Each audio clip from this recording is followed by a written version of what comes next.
Добре дојдовте на Слободен печат. Задоволство е да се биде во вашето друштво. Јас сум Александра Вуксановиќ, а еве што има ново.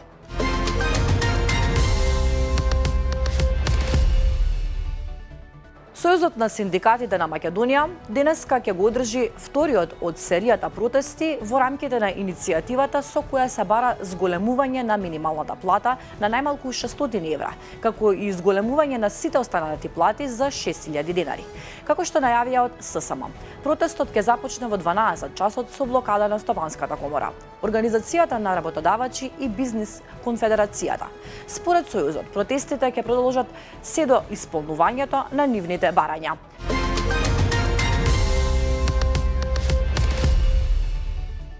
Во врска со тврдењата на пратеничката на ВМРО ДПМНЕ Дафина Стојановска дека возилото во кое се превезувале децата било службено, новинарот Зоран Иванов, поранешен директор на МИА, на својот Facebook профил објави дека станува збор за синдикално, а не за службено возило. Според него возилото не е службено во државна смисла, туку е синдикално, собственост на синдикатот. За негова употреба и одржување одговорност има синдикатот, согласно своите внатрешни акти и правила.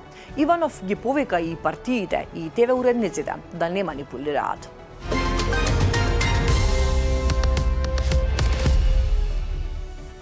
Председателот на синдикатот за градежништво Иван Пешевски преку објава на фотографија со неговиот син на Facebook упати поддршка за председателот на ССМ Слободан Трендафилов, кој заради борбата за повисоки плати беше јавно објавен со своите деца. Пешевски упати остра критика до пратеничката на ВМРО ДПМНЕ Дафина Стојановска, која го објави видеото од Трендафилов со неговите деца.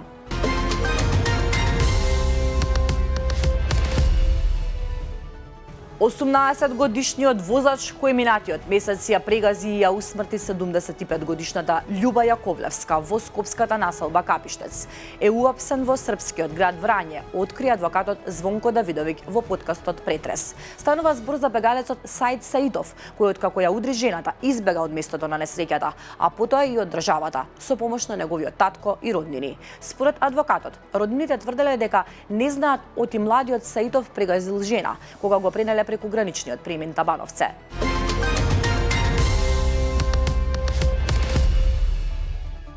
Околу 15 фирми за производство на медицински канабис во Македонија добиле 4 милиони евра субвенции од владата, објави Фокус, повикувајќи се на информации од отворени финансии, а потврдени и од владата. Договорите за субвенциите биле склучувани во времето на СДСМ, а исплаќањата биле вршени во времето на владата на ВМРО ДПМНЕ. Целта според владата е да се поттикне економскиот раст и развој преку поддршка на инвестициите за зголемување на конкурентноста на економијата. Фирмите што се субвенционирани имаат легален пазар во странство.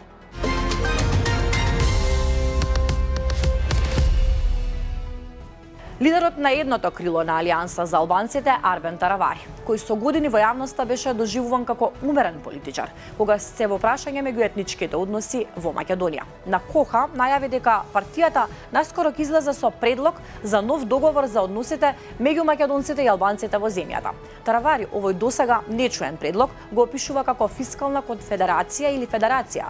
Тој нагласува дека федерализацијата на државата не се однесува на територијална поделба. Според него, ваквиот модел би значил поголеми овластувања и повеќе финансиски средства за општините, со што локалната самоуправа би добила значително посилна улога во управувањето и развојот.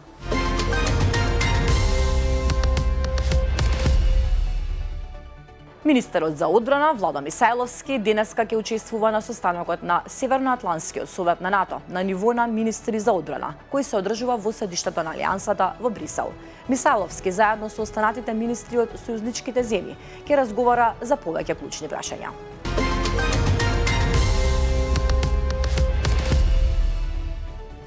Косово конечно доби влада. Албин Курти почнува уште еден премиерски мандат.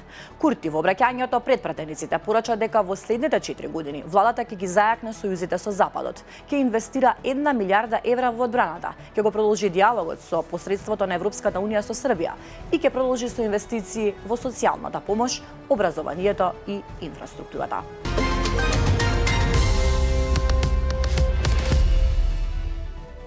Осумнаесет годишник трансродово лице е осомничен за пукањето во Британска Колумбија.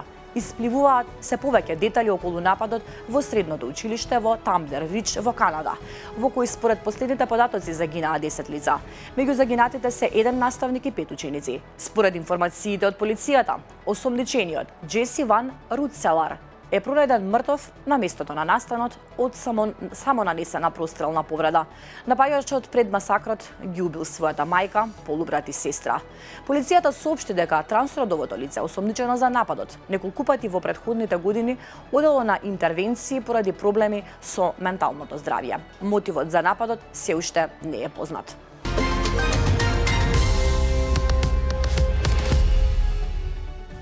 Главниот град на Украина рано утрово повторно бил цел на голем руски ракетен напад во кој биле погодени по неколку згради, објавија локалните власти. Во нападот биле погодени згради од двете страни на реката Днепар, но засега нема информации за евентуални жртви. На терен се исплатени повеќе екипи на службите за итна медицинска помош. Според медиумските извештаи, сирените за предупредување од воздушни напади биле активни во текот на целата ноќ во Киев и Днепар. Повикувајќи се на анонимни извори, Financial Times денес објави дека Киев ја разгледува можноста за одржување претседателски избори во следните 3 месеци. Во меѓувреме, украинскиот претседател Володомир Зеленски бара секој договор за прекин на војната во Украина да вклучува конкретен датум за пристапување на неговата земја во Европската унија и ги поврзува изборите со безбедносните гаранции.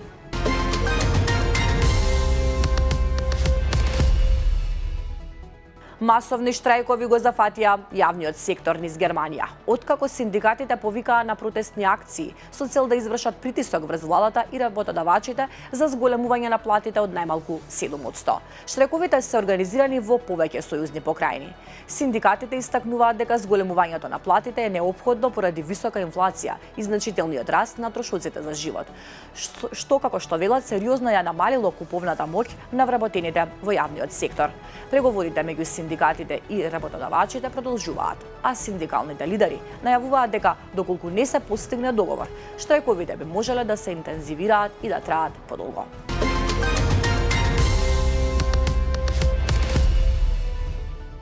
Една година откако царините на американскиот претседател Доналд Трамп ги вознемирија извозниците и купувачите. Кинеските фабрики и пристаништа повторно се преполни со активности пред лунеарната нова година, што ги зголеми цените на превозот. Фабриките и пристаништата се попрометни од кога било пред празничната треска, а големите кинески пристаништа забележаа пораст на контењерскиот сообраќај. Овогодинишната празнична треска се чини дека е посилна од кога било и покрај царините на Трамп.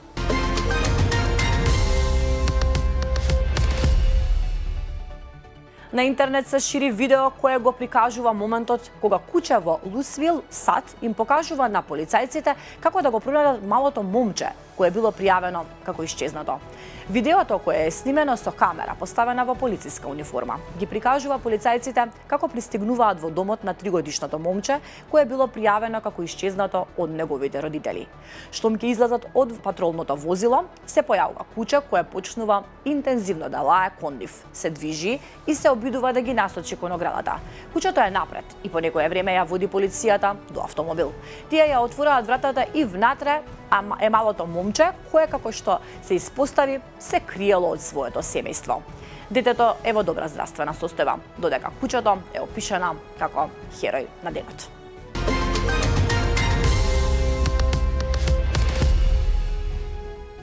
А за крај метео на Слободен печат. Попова Шапка со -3 степени утрово беше најстуденото место во Македонија. Најмногу дожд наврна во Битола и Гевгелија, 7 литри на метар квадратен. Најмногу снег има на Попова Шапка, каде се регистрирани 67 см снег. Времето денеска, земете си чадор, ќе врне дожд, а на планините и снег. Ќе биде променливо облачно со сончеви периоди. Кон крајот на денот и во текот на ноќта ќе има повремени локални врнежи од дожд, а на повисоките планини од дожд и снег. Се очекува максималната температура да биде од 9 до 14 степени. Благодарам што погледнавте уште едни вести. Повеќе информации побарајте на slobodnpečat.mk.